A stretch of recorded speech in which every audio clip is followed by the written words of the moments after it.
gets in. Carry On Alice breaks their hearts again. Pulling clear in the closing stages. Smart Call wins the Jambi Mid. And Smart Call comes home to win it in the main Chance Farms Paddock Stakes.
And welcome to this week's edition of Breeding to Win. Here I am in the Cape, the waves are crashing behind me, the seagulls are having their say, and there's a live band playing at the Blue Peter Hotel. It doesn't get better than that. My co-host this evening is no better than Julie Alexander, all the way from the Johannesburg studio. Julie, what's on the show tonight? Thanks, Fee. Well, the holiday was fantastic, but great to be back in the hot seat, and especially on the Breeding to Win show. Well, tonight we look at the CTS Mare Sale with Fee and Justin. We feature Bold Silvano. Fiona spends some time down at the start of a race with starter Fred Bosman and the horse handler Malanda Toy. We present you with Time Thief, and as usual, we feature two of John Freeman's stallions. And tonight we look at Futura and Legislate. Every sip, the taste uniquely Dunkin'. Each cup, uniquely you. Brewed fresh because it's not just any coffee, it's your coffee. Your Dunkin'. America runs on Dunkin'. Risk and reward. Odds and evens. Facts and form. Come and play. Play and win. At Track and Ball. Track and Ball Gaming, a new South African sportsbook offering the latest local and worldwide prices. Branches in Chatsworth, Stanger, Durban North, Shelley Beach, Pietermaritzburg and Richards Bay. To open an account or bet online, visit trackandball.co.za. 115 mares, weanlings and fillies for stud go under the hammer on the 16th of June. Justin Famar catches up with Fiona Ramsden and tells us more about the sale. The CTS Mare, Weanling and Fillies for Stud sale is coming up on Friday, the 16th of June. It's going to be at Highlands, part of Ridgemont, and with me today to have a chat about the catalogue is Justin Veermark. Justin, let's firstly chat about how Green Street Bloodstock's going. You're currently living in Singapore. How's it all going? Yeah, it's going very well, commuting between the two countries, and we've broken the ice there already with the winner, so going out to Australia in June to purchase some more yearlings to race there. And we had our 22nd winner, I think it was, in South Africa about a week ago. So things are building up nicely. That's fantastic. And when I interviewed you once before, Green Street is not just about the racing, it's obviously about the breeding too. So this sale is going to interest you. Yeah, absolutely. We'll be here as we were last year. And very interesting sale. Obviously, last year's results proved that there is a market for it. And, you know, in the current climate, we've seen the sales that the buyer's market is definitely out there, and for the buyers it's in their favour. But at the top end, there's always money for those top end horses, and this being a select sale, you can expect, I think, the very well bred mares to go to those higher end stud farms, and the breeders with a lot of finance behind them, a lot of muscle, to be paying good money for the good mares. And then I think there's an opportunity as well for the smaller type of stud farms with less budget to grab mares that the bigger stud farms are selling and get involved in bloodlines that they might not normally have the opportunity to get involved in. So there's a little bit of everything for everyone at this sale, and it'll be interesting to see how it goes. Well, there's 114 lots, and what's interesting this year, we've got some select weanlings as well. Yeah, some weanlings this year, which is going to be good fun. Obviously, there's people out there will be looking to buy weanlings to race, and then there's also obviously the opportunity of buying the weanlings here and then putting them onto a yearling sale next year and trying to make a bit of a profit on buying them now, which we obviously call pinhooking. So interesting to add the weanlings to it. I see there's some very well-bred ones from some good female lines as well, so I think they'll be well received. And some top mares were bought out of this sale last year, so it's a great future. Yeah, last year it went very, very well. I think a lot of people were surprised. Obviously, Peter Graaf from Lammerskral last year went and bought some very nice fillies for a lot of money, and he's building up that farm, Lammerskral. And luckily for racing, because we need farms like that to keep growing to improve the breed in our industry here. And I'm sure this season as well, the bigger breeders will be out looking for those bloodlines. There's a lot of European mares once again that have been brought in, and it must be said it's a big thank you from the rest of us in the industry to farms like Klaverfleur bringing out Galileo mares and Rock of Gibraltar mares and these type of horses. I think there's a Sadler's Wells mare that's on sale as well. So now our breeders are getting to tap into these type of female lines with the stallions that we've got, and it's improving our breed and our racing. Well, it certainly looks like a top catalogue, and I'm sure it's going to be a fun evening. It's a public holiday, Friday the 16th of June, and CTS always put on great hospitality, so a fun evening for all. Yeah, absolutely. Look, it's obviously they've got all those events going on, the golf day, the farm sale, the mare sale, all around that time, and it's a good couple of days. Last year was a blast, and it was the first year of this select mare sale, and it'll get better and better. So this year's renewal of the sale, I'm sure will be very, very successful. Well, thanks very much for chatting to Breeding to Win, Justin. We wish you all the best with Green Street, and good luck at the sale. Yeah, thank you very much. We'll see everyone at the sale.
Hits the front in the 8th.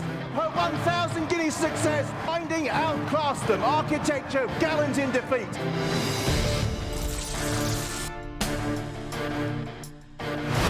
It's coming with a challenge and moves through into second. And it's Tarzan who has won the Investec Derby.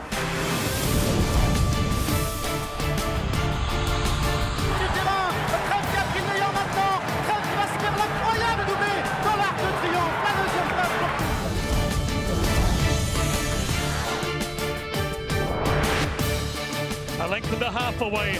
He's 2 lengths in front. Chrome turns to gold.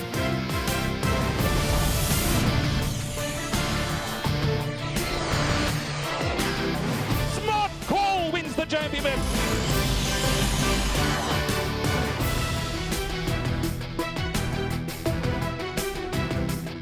Absolute thriller going to the line. It's Durban, July.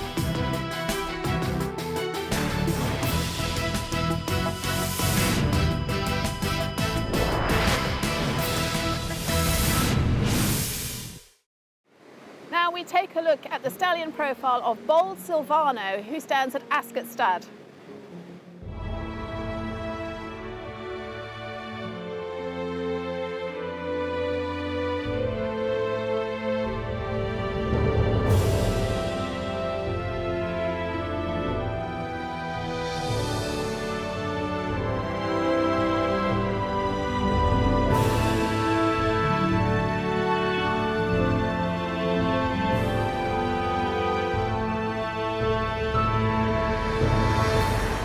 Wins as he did and as many years in the breeding shed as he has.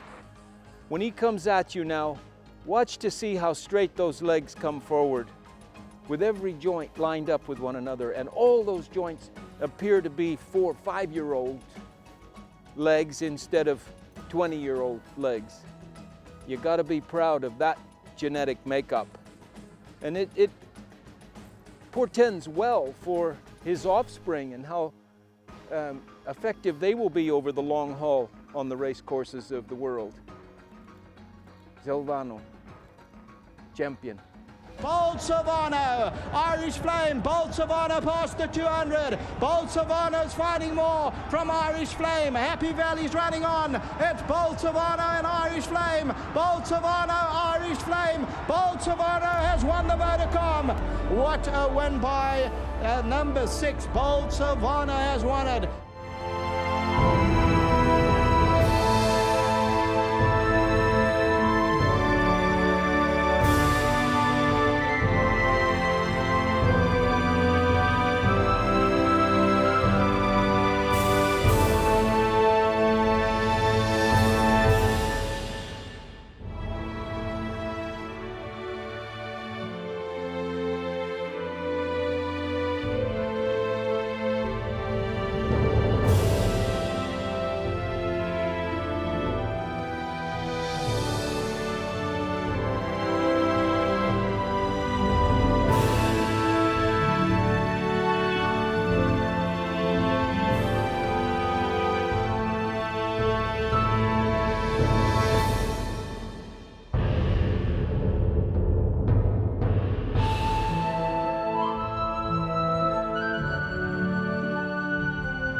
New Turf Carriers has been in long-distance transport since 1995 and pride themselves in excellent service. The bottom line is, New Turf Carriers take your horse from door to door with pride, passion and punctuality.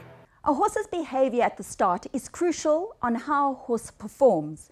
Fiona Ramsden takes her time to go to the start and brings us this report. It's a glorious day here at Kenilworth Racecourse, and we've just experienced a very exciting start to the first race. Now with me is starter Fred Bosman. Fred, a very stressful time down here at the start. Yeah, Fiona, it's not easy down here. There's a lot of tension here, so yeah, we're just here to do the best we can, you know.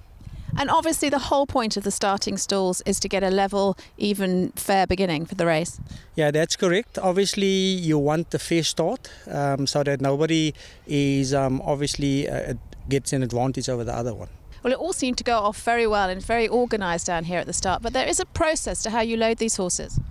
Yes, we have 2-3 years ago started a new process where we load horses according to draw. And that is obviously to speed up the loading process and to obviously equal the level fields, because well-schooled horses had to go in early, and the problem children had to be loaded later, which obviously puts the well-schooled horses at a disadvantage. Now, I know you call out the numbers and the order to the jockeys, but they already know themselves, don't they, where they're drawn and what they need to do before they actually come down to the start? I would hope so. It's their job, but we obviously it's obviously just to remind them again, because you obviously need to go in where you're drawn. And they need to sort of know the process of when they're going to be called. Yes, you obviously tend to get some of them now and then that will try and make a turn or two, but yes, once they're called, they need to move forward. And the handlers, they obviously do an amazing job down here, because you do get your difficult ones, and sometimes you have one that jumps out of the stalls before the start, and all sorts of things like that can go on. Yeah, hopefully when that happens, the starter needs to recall him, because then it will be a false start. Yes, getting back to the handlers, I think they deserve a lot of credit. It's very difficult and stressful down there, like I've mentioned earlier, and it's very dangerous. So people can get hurt, and you need to know what you're doing. And sometimes they don't get the credit they deserve. We're lucky that we have a guy called Malanda Toy, who assists now and then with difficult horses, and he also assists in getting handlers trained. And then, of course, we've been here now for the start of the first. You've then got to move the starting stalls and be all ready for the next race. Yes, you're right there as well. Look, that gets done by the racing operator. My job is just to obviously make sure that the starting stalls is in the right distance for every race. Now, when the jockeys get into the stalls and they're all lined up and ready to go, do they get some sort of warning that you're about to press the button to go? Fiona, we will guide them the whole way. Obviously, as the last few horses goes into the stalls, they will get warned that there's 2 more to come or 1 more to come, and then also they get, once every horse is loaded safely into the stalls, there will be a flag given from behind from the assistant starter, whoever is not starting the race. Jockeys will then get told that every horse is in, and there's a term we call hands up, and once that is called by the starter, the gates will be released. So the jockeys have now already taken to that, and they know once they hear that call, the gates will be released. With me now is Malanda Toy. Now, we all know Milan is a very, very good handler, and of course known as the South African horse whisperer. Milan, we've just had a long chat to Fred about the start and how the starting stalls work. Obviously you have very difficult horses down here. Now that's your job to get them in and school them along. Yes, Fee, thank you very much for the opportunity. It really, starts way before the horse arrives at the starting stalls. Unfortunately, we're dealing with what we call fear and flight animals, and any stimulus or anything here on the course can trigger the flight response of the horse, and the idea is actually to get them under control. So my purpose and job here at the starting stalls is to school the difficult horses, not only in Cape Town but all through South Africa, and then come to the course with him, because obviously in the training process, in the schooling process or reschooling process, I get to know the horse gets to know me, and we form some sort of a relationship where the horse understands what, in terms of the schooling or the training that has taken place, what is expected of it. And then the idea is that everything must go according to plan, and just get the horse into the starting stalls, and also take care of the horse when it is inside the starting stalls, because some horses got loading issues because of confinement issues, other horses has got standing issues also related to confinement issues. But the idea is then to train them and to school them to the point where they understand being in the starting stalls is okay, also not going into flight before it is time to go in flight, because when the gates of the starting stalls open, it means that the horse needs to start running, and that means going into flight. So you need to be in control of the flight response all the time, and that's what I do in the whole process of schooling or reschooling a racehorse.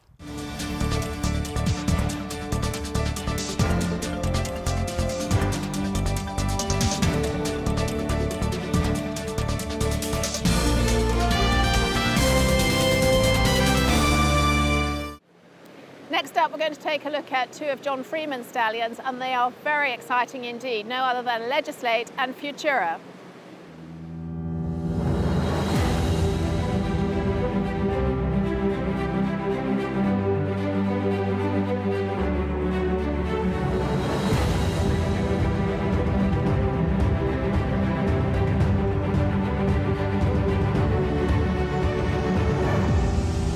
Race down to the final 100. Legislate now comes out to pick it up, and it's Legislate who's come forward to pick it up. Now Captain America sets out after him. Legislate's in front though. Captain America is unwinding his run, but he's going to come too late, and Legislate has won it from Captain America.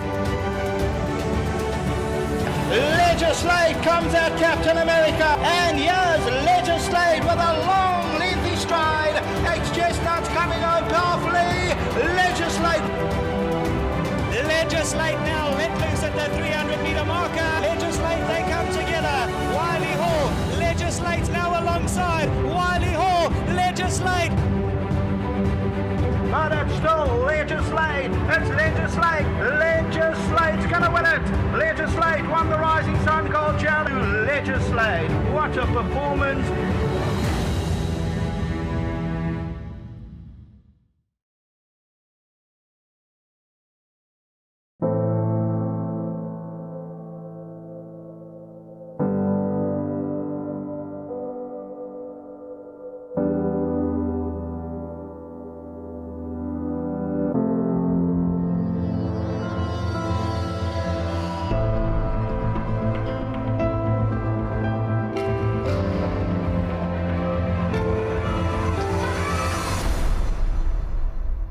Beach Beauty Champions Cup.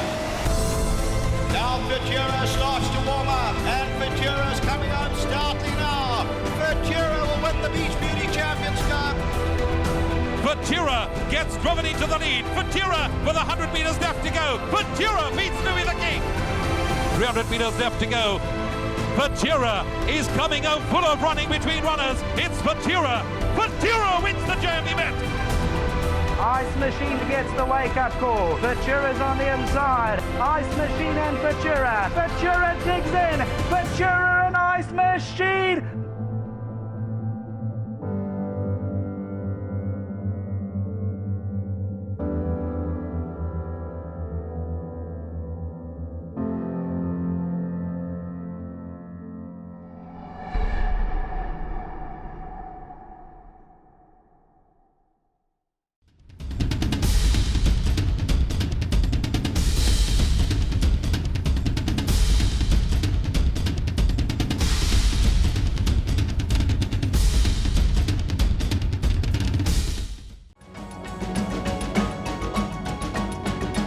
Down here on the Cape, the weather, the grass, the horses.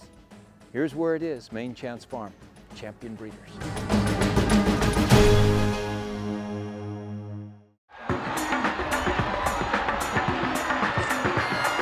Whiskey Baron and Legal Eagle. It's Whiskey Baron who's claimed the advantage. No more from Legal Eagle, and Whiskey Baron goes on to win.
Kieswetter family recently took over Highlands Stud Farm, and here we are this morning. It's absolutely glorious day and Highlands is looking magnificent. And with me is Ross Kieswetter. Ross, firstly, just tell us a little bit about your family background and how you got involved in racing and breeding. Well, I suppose my father's always been involved in horses since he was young. He actually rode work for Chris Snaith back in the day when he was my age. And then he kind of focused on his business, and eventually my mom got back into riding, and then all of a sudden I got a horse for my 18th birthday, and that's where it started again. It's a great asset to the industry to have such an enthusiastic family in the racing game. And I mean, it's a whole family affair. Your father Wayne, your mother Belinda, and your brother Craig. No, we're very lucky. We're very privileged to be involved. We can all ride, and it's just great fun, really. And you've come from strength to strength in a very short period of time. You've had some fantastic winners, and cold as ice, that took you overseas in a very short period of time. Yeah, we got very lucky in our first few years, and we experienced it at the top. So it just makes us hungry for more, really. You've gained a lot of experience yourself over the last few years with travelling to sales and being with trainers.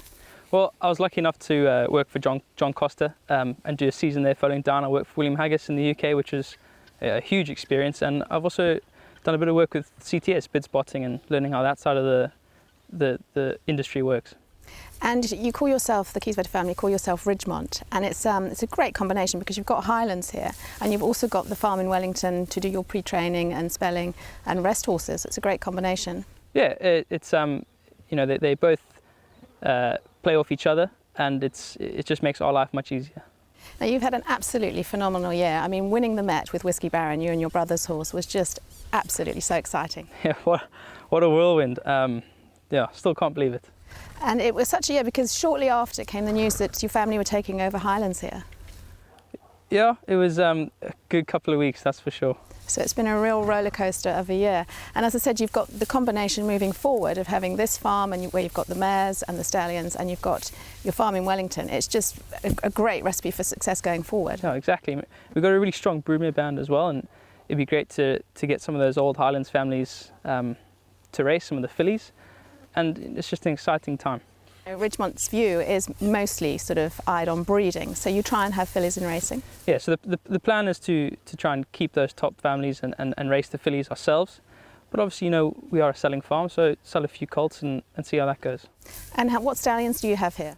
So we have Dynasty, obviously, he speaks for himself, and we have Pathfork as well. And the two new boys on the block are Patala Palace and Jackson. And Jackson's very exciting. We're very happy with Jackson. His foals are outstanding. And they all look so beautiful. They're all that lovely black Jackson stuff. stuff. And they seem to look strong and quick. So hopefully you can get a few early runners and people will be interested in him. And the sales, you've had a hugely successful sales season here at Highlands too. Yeah, well, it's still trying to wrap our head around being a seller instead of a buyer, but it seems to be going all right. And the million-dollar question that everyone wants to know about, how is Whiskey Baron doing and what's his itinerary? No, he's great. So he's still in Mauritius, and he finishes up there towards the end of June, and then it's on to the Newmarket, and then Brett is going to be planning his campaigns to wherever he goes in the world. Well, that's great that you're including the trainer and jockey in his future, which is wonderful. We try and operate as one big team, and to have Brett and Greg guiding us along the way, it's a great help. And Greg Sheen, he's now sponsored by Highlands, and he's just going from strength to strength. He's riding out of his boots. Hey, he's on a crest of the wave, and let's see how the season goes, but he's riding winners, and it's great for him. And being the rider of Whiskey Baron winning the Met must be fun memories for you to chat about. Oh, exactly. I mean, he was a bit disappointed. Well, he wasn't disappointed, but it makes it harder to wake up in the mornings when your superstar isn't there to ride. But he's looking forward to taking him on overseas. Well, Ridgemont and Highlands are doing wonderful things for racing. Not only have your family sponsored the Magnum Mile, but we've now got you sponsoring the Winter Series, which is just great. This time of year, we need some energy in racing. Yeah, it's one of the greatest sponsorships that we were lucky to get. And I mean, watch this space. In the next year or two, it's hopefully going to grow and be something that people want to stay for. And it's great having the Carey family as part of your team. I mean, it's just a strength for you. They've got plenty of experience and good hard working. Yeah, we operate as one big team, and they've just fitted straight into the mould. And Craig and Amanda and their children are, they're great to be around and fun, and it's very exciting. Good family friends too. Exactly, the kind of people you can have a braai with, and it always makes it's easier when you're working with your friends than someone else. Now, you struck up quite a good relationship, your family, with Anthony Beck when you took over the farm. Must have made the transition a lot easier. Oh, hugely. the Beck family really are lovely people, and we were fortunate enough to go and actually visit him in Gainesway, and it'd be great if we could use some of his policies and the way he runs his farm here, because I mean Gainesway is a top farm, and we were very fortunate to be involved with the Beck family. And also very lucky that Mike Sharkey, who's been with the Beck family for many years, has carried on with Ridgemont and the Kieswetter family, and with all that experience. That's wonderful. You can't forget that old bullet, Mike Sharkey. He knows the industry backwards. So it's really great to have him helping us and guiding us. And the rest of the team, they look pretty great here too. Exactly. It's a well-oiled machine here. Well, it's wonderful chatting to you this morning, and we wish you all the best going forward. I think you've got the perfect recipe and the perfect team to make a huge success. Thank you, Ross.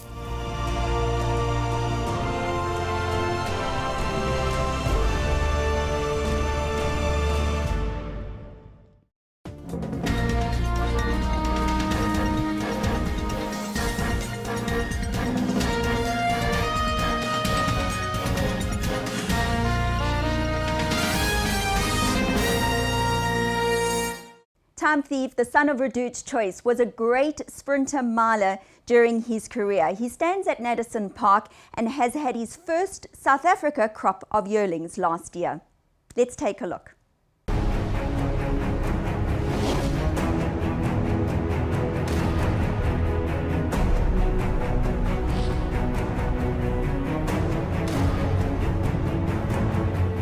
Breeding the successful racehorse is a challenge. One needs dedication, patience, a stout heart, time for research, and above all, admiration for one of nature's most beautiful creatures. Successful racehorse breeders need to be observant and skillful in the selection process, seeking answers as to why genetic inheritance behaves the way it does. The more knowledge acquired, the more we realize just how much is to be learned. They say you should breed the best of the best and hope for the very best. And they tell you that those who fail to plan to fail. In this country, South Africa, a boer maak 'n plan. That's what they tell you in one of the most expressive languages that has ever been created, whether you speak it or whether you don't. Redoubt's Choice is that horse that has produced champion after champion after champion. He is the sire of Time Thief. And Time Thief stands at Naddison Park, owned by Hassan Adams and situated in one of the most beautiful places on the planet. Time Thief is a son of Redoubt's Choice. He's out of the mare Procrastinate, which makes him a half-brother to Laissez-Faire. Undoubtedly the best sprinting filly that this country has seen for many, many a year, and certainly the best filly that Carl Nisius ever rode. Now that's saying something. Laissez-Faire, owned by Sabine Plattner, was a daughter of Dane Hill, and she won 12 races out of her 16 starts. She was never, ever out of the money. She won 5 Grade 1 races and beat the boys on 2 separate occasions in South Africa's greatest sprint contests, the Cape Flying Championship and the Computer Form Sprint, on the only occasion it was ever run at Newmarket. You could be forgiven for scratching your head and thinking to yourself, how did Time Thief end up in South Africa? A son of Redoubt's Choice? He's a son of Dane Hill, a stallion-producing family like no other before them, out of the Jade Hunter mare Procrastinate. And that's one thing Hassan Adams has never done. It's either done or it's dusted.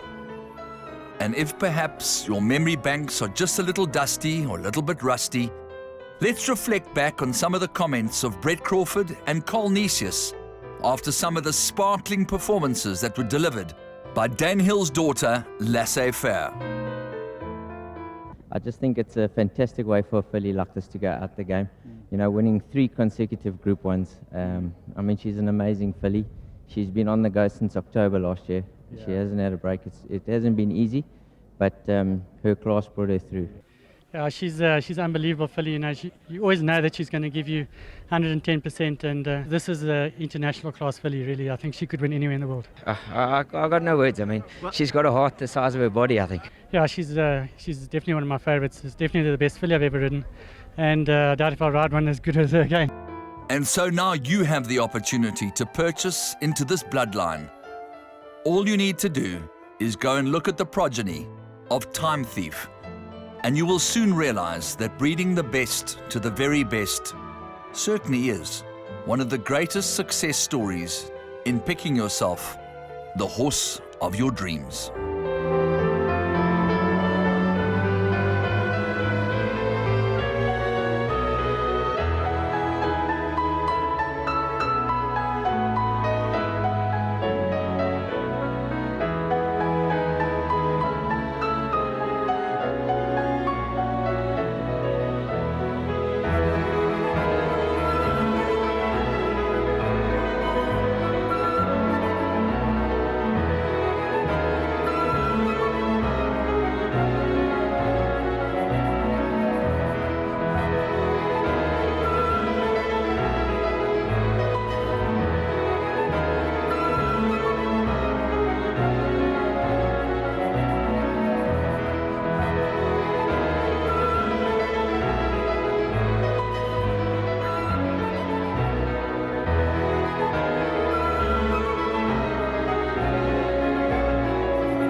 Time Thief stands at Naddison Park, owned by Hassan Adams and situated in one of the most beautiful places on the planet.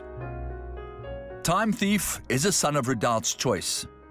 He's out of the mare Procrastinate, which makes him a half-brother to Laissez-Faire, undoubtedly the best sprinting filly that this country has seen for many, many a year.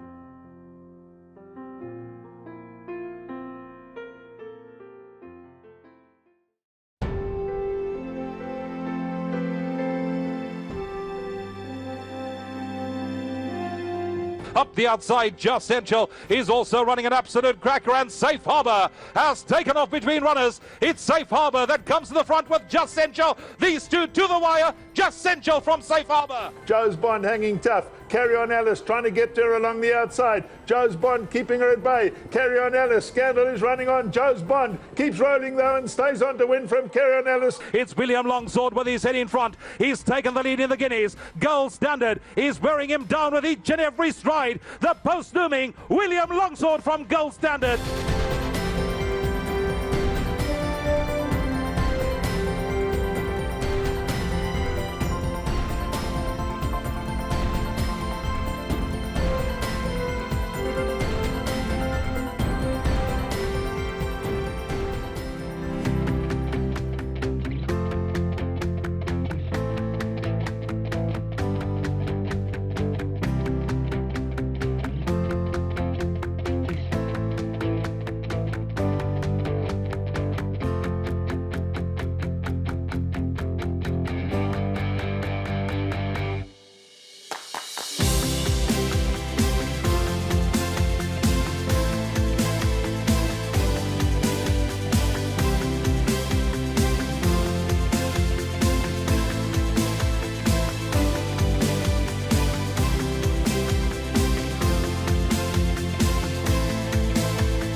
Deception and Ashtar, these two, Door of Deception coming back for more. Door of Deception beats Ashtar. Captain of All's going on to win it, and Captain of All has got it won. Second place will go to Legislate, then Carry On Alice.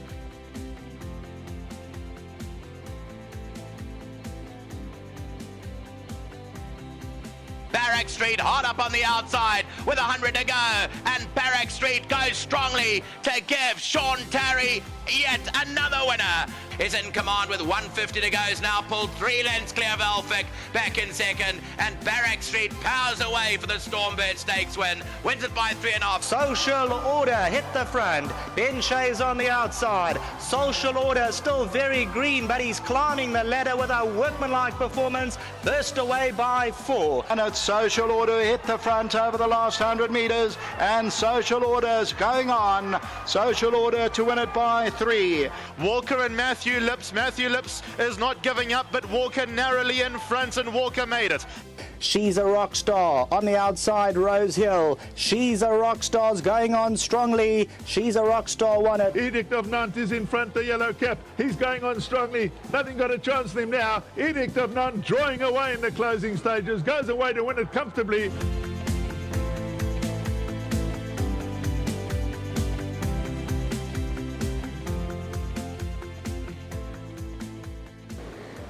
Our next stallion profile is going to be on Pomodora, and he stands at Klavervleestad. Yes, well, Chris has obviously decided to support Pomodora in a big way, and you know the numbers, we've seen quite a lot of mares. I can't think of the highlights or the big ones right now, but he's sent the numbers there and he's given the stallion a full go, and let's see what he can do. Now, you were also keen on Fort Beluga and sending him to stud. Unfortunately, his career was cut quite short. Yes, he only got one crop to race. Unfortunately, he was ill-fated. And I don't believe our confidence was misplaced. I don't think he had a massive opportunity, and for a first season stallion, he did fairly well. I think Pomodora, in terms of his race record and his pedigree, are probably a different class. Fort Beluga was a phenomenal athlete. I think Pomodora's pedigree is a bit stronger. Obviously, that's not my department, but it's a strong pedigree. And his versatility as a racehorse, I mean, that was phenomenal. The fact that he could sprint and stay, it does sort of give you confidence that we're on the right track. And possibly any type of mare Pomodora would suit. Yeah, listen, I'd have to leave those calls to my brother Mark or to the experts out there. The bottom line is the horse got the Derby distance, able to win sprints, won features over 1400. Obviously the pedigree is there. You still need luck, you know, with a stallion you need luck. We all know it's a 5% chance. But at this stage he's ticked all the boxes, and yeah, we look forward to seeing his progeny. Now, we know that Pomodora has a very special place in your heart, because not only was he a magnificent racehorse, but you also trained his mother, who was your first Grade 1 winner. Yeah, she was my first graded winner. Graded winner. Unfortunately for me, they downgraded the Fillies Guineas that year. I'd love to take the accolades for a Group 1, but it was a Group 2. Yeah, she was a special filly. I believe I still had my learner's license, and we didn't quite get to the bottom of her. But she did very, very well, had a great turn of foot, was a very good juvenile, competed in the juvenile features, didn't disgrace herself. So, yeah, she was very good. She was probably better than her race record suggests. And then, of course, with Pomodora, you've been quoted saying that he's one of the best athletic colts you've ever trained. I mean, that's a huge statement, Sean. Julie, you know, he was a horse that didn't need a lot of work. He could take work, but he didn't need a lot of work, and he just was an athlete. You could just see the way he moved, the way he used himself. And obviously, we've touched on it already, the versatility. So, yeah, I do believe that's the case, and let's hope he can pass that on. Now, he stands at Klavervleestad. He'll be having his first crop of yearlings sold in January. So exciting times for everybody that's involved with Pomodora. But what's the buzz on the ground regarding his babies? I think the talk is good. There have been a lot of positive comments from breeders that have done the business in producing top horses. And obviously when you hear from them that they look the part and they're bullish, it's got to give you confidence. Now, obviously, Chris has also retained quite a big share in him, so he'll be looking to give him every chance at stud as well. Yes, as I say, he's thrown the numbers at him, and obviously we're going to be looking at the sales closely. We'd like to get our hands on a few of them and help the stallion along with maybe some results. No doubt, you'll be looking to train as many as you can. No, without a doubt, yeah. Okay, so you're pretty bullish that he's going to make it at stud. I know we touched on Fort Beluga, and even though Fort Beluga unfortunately died before his progeny really got going. They kind of started, and you were confident about Fort Beluga, and that's why I keep referring to him, because his progeny really only got going when he passed away, and that was touch unfortunate. But you're almost as bullish with Pomodoro, if not more, that he's going to make it as a stallion. Well, I think, as I said, you have to look at his race record. He's done everything asked of him, and obviously pedigree is very, very strong. When you look at that whole Golden Apple family and the fact that she was by Northern Guest, who was a champion broodmare sire, I think it speaks volumes. The fact that Pomodoro was by Jet Master and had a lot of his positives and not many of his negatives is also a big plus. And obviously, I'm sure the industry is looking for somebody to fill Jet Master's shoes. They're big shoes to fill. It would be lovely if Pomodoro is that horse.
Well, that's a wrap for this week's edition of Breeding to Win, but we're going back to Fiona in the beautiful Cape Town to have the last word. Thanks, Julie. It's been an absolute pleasure co-hosting with you. It's a fantastic setting here in Cape Town, couldn't get any better. It's been a wonderful show. I hope all the viewers have enjoyed it, plenty of interesting inserts, and we look forward to our next show on June the 11th.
Carry on Alice breaks their hearts again.